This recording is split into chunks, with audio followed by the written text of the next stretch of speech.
கோவிந்தா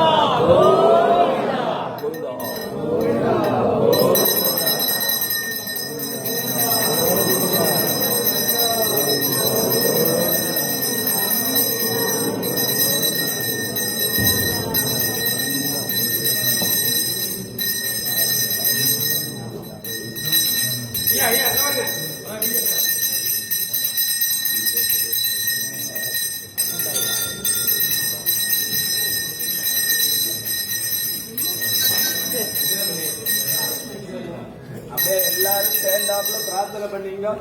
எல்லாருக்காகவும் சேர்த்துதான் அர்ச்சனை. பக்த மகாஜனானாம் சர்வாபீட்ச சித்தர்த்தம் லோகக்ஷேமாபிவர்த்தர்த்தமஸ்ய மங்களாவாப்தர்த்தம் சர்வாபீட்ச சர்வகாரிய ஜெயமங்கள பிராப்தர்த்தம் குமாரீணாம் குமாராணாம் விவாஹ பிராப்தர்த்தம் பிரதிபந்தன தோஷ நிவர்த்தர்த்த சமஸ்த மங்களாவாப்தர்த்தம் சர்வாபீட்ச சித்தர்த்தம் சர்வகாரிய ஜெயமங்கள பிராப்தர்த்தம் சர்வாபீட்ச சித்தர்த்தம் ஸ்ரீ பக்திராஜ சுவாமினே நமः. ஓம் பக்திராஜாய நமः. ஓம் வைணதேயாய நமः. ஓம் வைணவாய நமः.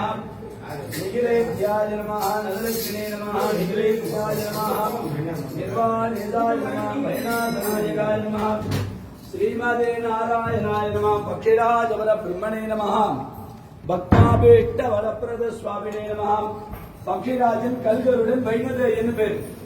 மற்ற ஊர்ல மரத்துல தங்கத்துல வெள்ளியில வாகனம். இங்க கல்லாட வாகனம். வருஷத்துல 2 முறை சுவாமி புறப்பாடு.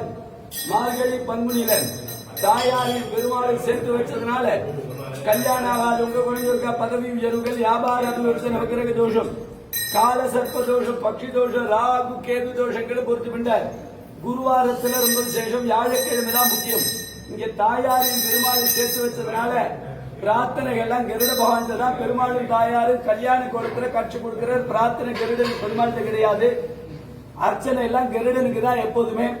நித்தியபடியில எப்ப வந்தாலும் கருடனுக்கு தான் அர்ச்சனை. பெருமாள் தாயார்ட்ட அர்ச்சனை கிடையாது.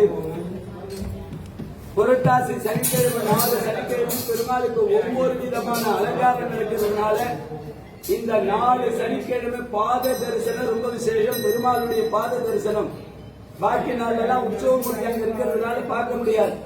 உற்சவமூர்த்தி இப்ப நவராத்திரி மண்டபத்துல 100 மண்டபத்துல இருக்கிறதுனால அங்க தரிசனம் பண்றதுனால இங்க பாதம் பார்க்கலாம். இந்த 4 சனிக்கிழமை ரொம்ப விசேஷம். புஷ்பத்தினால அலங்காரம் பண்ணும் பொழுது மனசுல உள்ள கஷ்டங்கள் எல்லாம் போறது, தோஷங்கள் எல்லாம் நிவர்த்தியா இருக்கு. அதனால புஷ்பங்கி தரிசனம் ரொம்ப விசேஷம். கல்களுடன் மார்கழி பங்குனி சுவாமி புறப்பாடு அன்னக்கூட உற்சவம் இந்த சனிக்கிழமையில நடக்கிறது ரொம்ப விசேஷம். இந்த புரட்டாசி 4 சனிக்கிழமை தரிசனம் பண்றதுனால வீட்டுல அன்ன தோஷமும் இருக்காது. எப்போதும் அன்னம் ஃபுல்லா கிடைச்சுட்டே இருக்கும். ரொம்ப விசேஷம். கல்யாண கோலத்துக்கு காரணம் கருட பகவான். மூலவருக்கு புஷ்பங்கி அலங்காரத்தை நீங்க சேவிக்க முடியாது. அதனால இந்த அன்னக்கூட உற்சவத்தை சேர்க்க கற்பூருஷாய வித்மஹே ஸ்வர்ணபக்ஷாய தீமஹி தன்னோ கருட பிரச்சோதயாத். கோவிந்தா.